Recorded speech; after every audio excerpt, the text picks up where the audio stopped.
Yo YouTube, what is up? It is Manchester United, and today I'm going to be reviewing the Champions League game between Manchester United and Paris Saint-Germain, which PSG won 2-0. I'm going to go straight into this because it was a tale of two halves basically.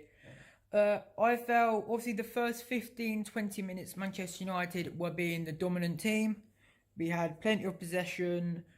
We were playing good football. We had a couple of half chances which we didn't capitalise on. But then obviously from after that, I felt PSG got into their rhythm, started passing the ball around a bit better. Obviously they created a couple of good chances, which the best chance for them was the chance where Di Maria was offside. Whereas if he left that for Mbappe would have been onside, and that probably would have been 1-0 PSG.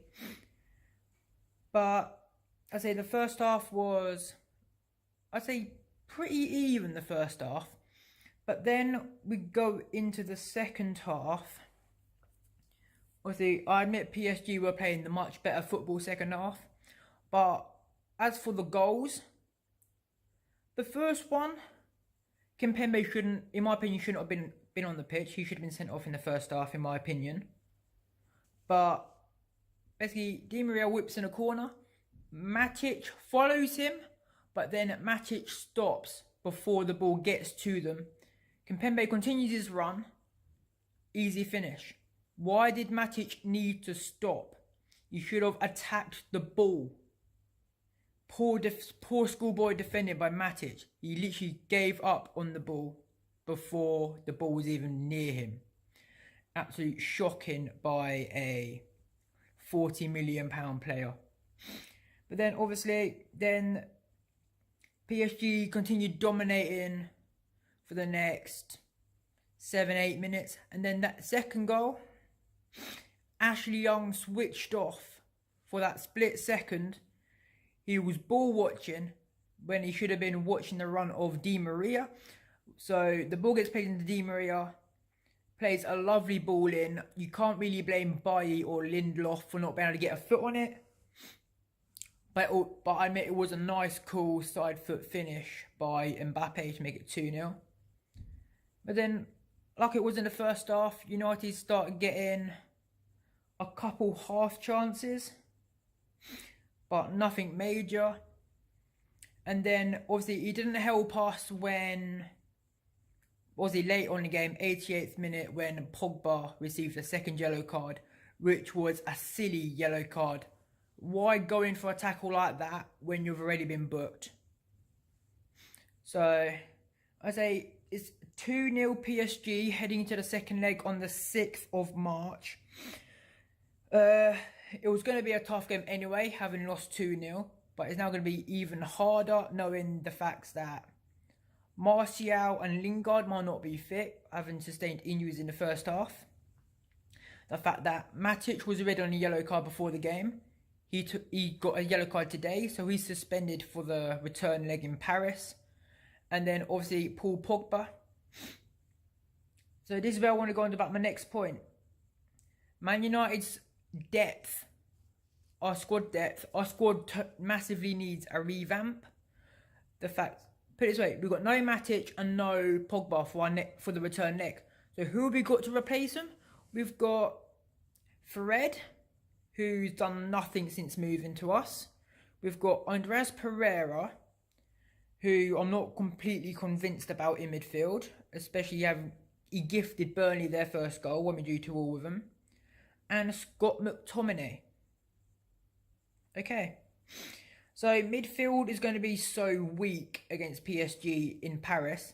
But then also, our result today goes to prove that our squad depth is absolutely appalling.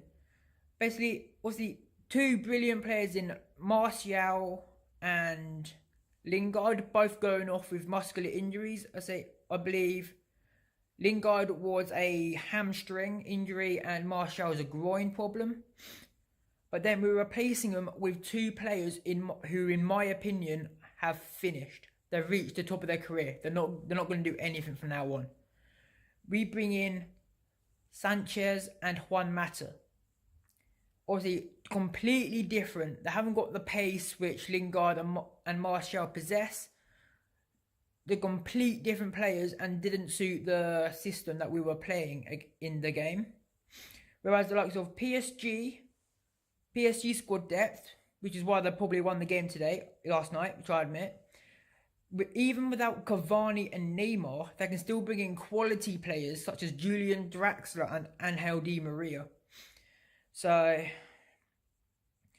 what I'm going to say is, whoever takes charge of United next season, I hope it's probably going to be Solskjaer, but he needs to get rid of all the dead wood. We don't need the likes of Phil Jones, Valencia, Ashley Young, Scott McTominay, Andreas Pereira, Alexis Sanchez, Juan Mata.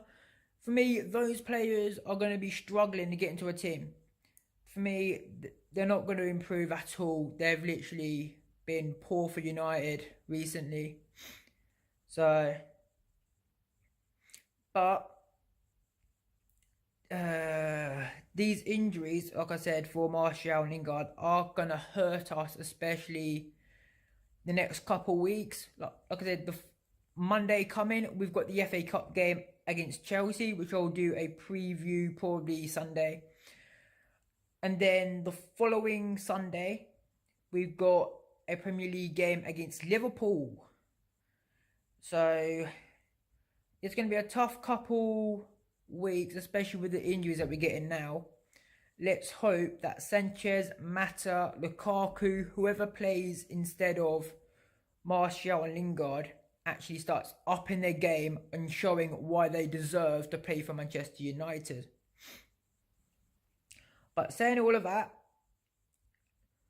I'm going to say 2-0, poor result, but at the end of the day, if it wasn't for De Gea, it could have been 3, 4 or even 5. So let's make sure we like, comment, share and subscribe. That would be greatly appreciated. And if you are new, hit the bell notification so you know when I've got new videos coming out. Over the weekend, I'm going to be doing a Q&A session video. So if you want to ask any questions, drop them down below in the comments or find me on my social medias, which my Snapchat will be Manchester-United, well, Manchester-UTD, and my Twitter is MattClark155. Like I said, there'll be a Q&A, hopefully on the weekend if I get enough questions. And then, obviously, for Monday, there'll be a preview for the FA Cup game. Then Tuesday will be the review. And then I don't know what other videos I've got coming up. So any ideas, let me know in the comments. Thanks for the support, guys. Peace.